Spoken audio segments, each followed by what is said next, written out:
Welcome, Cancer. This is Regina from Pacific Tarot, getting ready to do your full moon in Leo reading, occurring on the 1st of February, and highlighting a few planetary movements that many of you have been feeling for at least last year. Towards the end of last year, the sense of preparation, of releasing a lot of the behaviors that you have healed over the time. This is focusing on Neptune moving within a day into 0 degrees Aries, and Saturn following that, moving into the same degree of Aries in the middle of February. This is about not only our dreams for ourselves, for humankind, but the concrete tools to build towards those in the material world, in real life. What is capturing my attention is Uranus, the planet of revolution, is moving direct in Taurus, where it's been for quite a while. And this is featuring an elemental key to the entire, not only healing process, but this idea of spiritual awareness, gaining consciousness. This is about the way that we allow the wisdom we gain to inform the validity of our emotions and our lived experiences, and how we then use those emotions and feelings to validate right decisions, right action for us moving forward. Your overall energy for this reading is the Temperance card. And this is really in an area of your life that is specifically around your possessions, including your body, your comfort level, your security, your stability.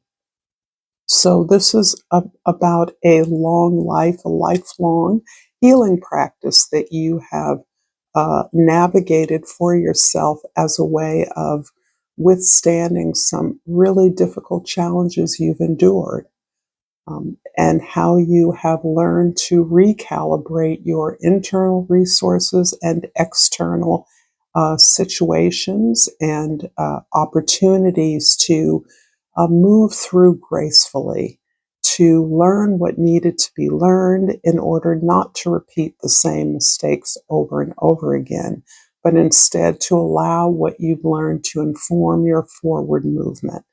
So this is really precisely on point to what is driving this need for greater authenticity and a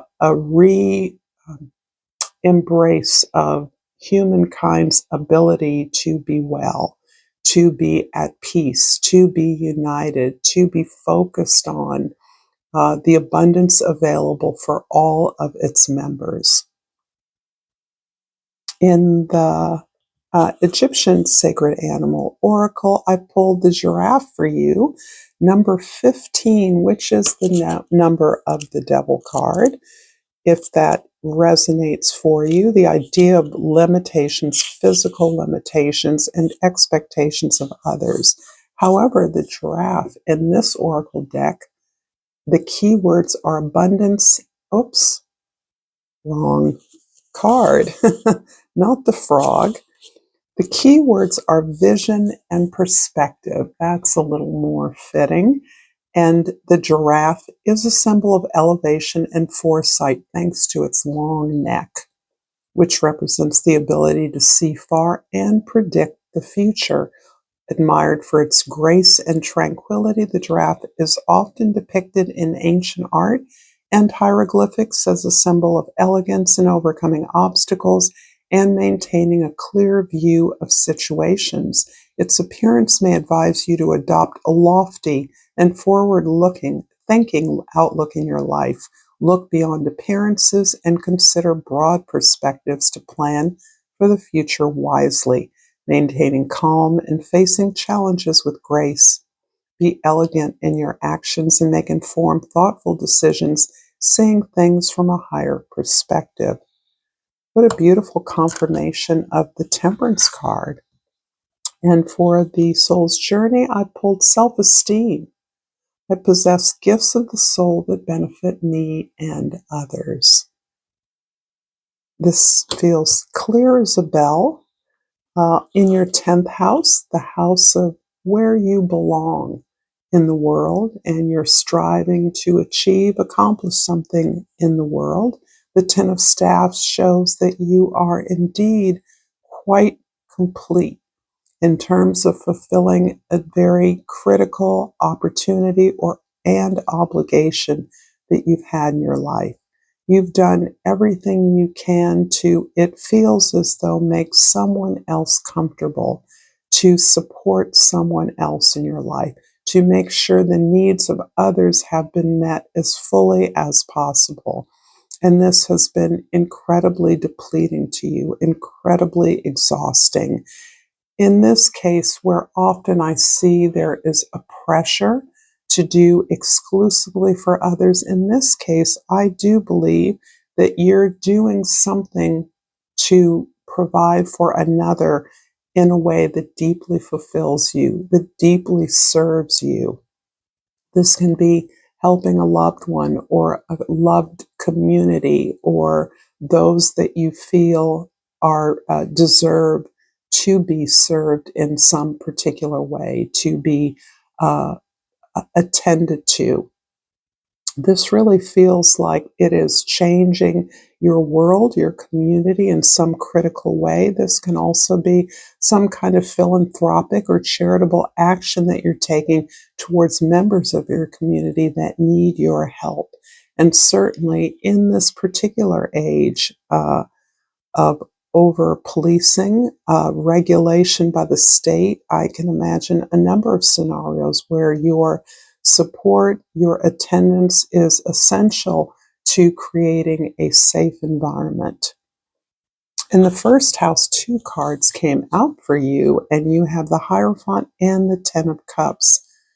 Wow, this feels as a piece with this idea of the change that you are supporting in your world, to the changes that your relationship with self is promoting in your environment. It feels as though you are a part of a large circle of loved ones and support, that you bring some kind of advisement or training or information, education to this group. There's a commitment here. You're committed to a circle, a family, a community, or a community effort that is intended to improve the lives of others. And this commitment is part of your energizing at your energy level, your ability to endure the incredible obligatory or responsibilities that you've taken on. In the 4th house of your foundation, your home, your family, even the 5 of Cups shows this way in which you are allowing yourself to grieve something. In most cases, I feel that this grieving attends to unhappy relationships, unsuccessful experiences, disappointments, failures of some sort, and really critically understanding why those things failed and why you chose those things over and over again.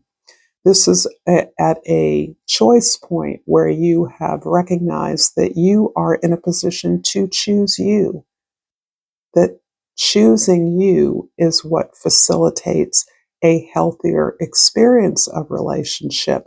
And it feels as though this may be a particular relationship, perhaps connected up with family that has, you are mourning, you are grieving. Perhaps you may even be regretting some action of yours, some decision that you made that didn't help the situation. But in its place, you are recognizing that you are healing and working on that relationship to self, that ability to take a higher perspective and recognize that the way that you manage that self relationship is the way that all relationships are improved. In the 7th house, the 9 of Staffs is talking about something that you have been working hard at. And it occurs to me that this is a reinforcement of this idea that you have been tending to the comfort of a loved one, the healing of a loved one, supporting someone or some group of people that exist in your community, and they're attending to their needs. Has been something that you have been working at consistently for quite some time. This is about you being passionate about your understanding of what the need is. And I even see this as an example, an educational program, teaching English to immigrant children. It's an example that comes to mind. Teaching uh, individuals that perhaps are new to the country how to navigate some of the social assistant programs that exist for them. A number of ways that you have put in and even volunteered energy, but this also feels like something that is comprises a large part or responsibility of your job. That this is something that you do as the result of training and education on your part, so that you can share that knowledge with others who don't have ready access to it. This, in and of itself, describes a very exhausting experience because what you get from it is unlikely to be great stores of wealth. But you are inspired by this community. You do learn a lot, but you are, as always, cautioned to share those resources and receive the resources that come to you as a result of this effort. Because of the work that you do on behalf of others, you are continually gifted, and you are encouraged to stay open to those gifts because they're intended to provide you with the rest and restoration that you need to continue doing this work. If you're resonating with this message, Cancer, please like this video and share with others if you feel it would be helpful, or if you're moved to do so, subscribe to my channel, Pacific Tarot. I do believe, know, and can feel how much you are appreciated and welcomed by me here. So I'm going to clarify these cards with uh, my African Tarot, my sturdy, eternal deck that I try to shake up a bit. I must admit, we get attached to decks that speak to us, and I'm very attached to this deck. So I pulled some clarifiers, and we're going to go through these. The Two of Cups in the first house, how absolutely lovely. Again, I get, for some of you, you are absolutely taking care, providing for the needs of a significant partner, a relative, a parent, a friend. Perhaps this is a community that you are tending to, but this comes out of a place of deep connection. There are a variety of segments of our society that need the kind of help and attention that you are modeling for them.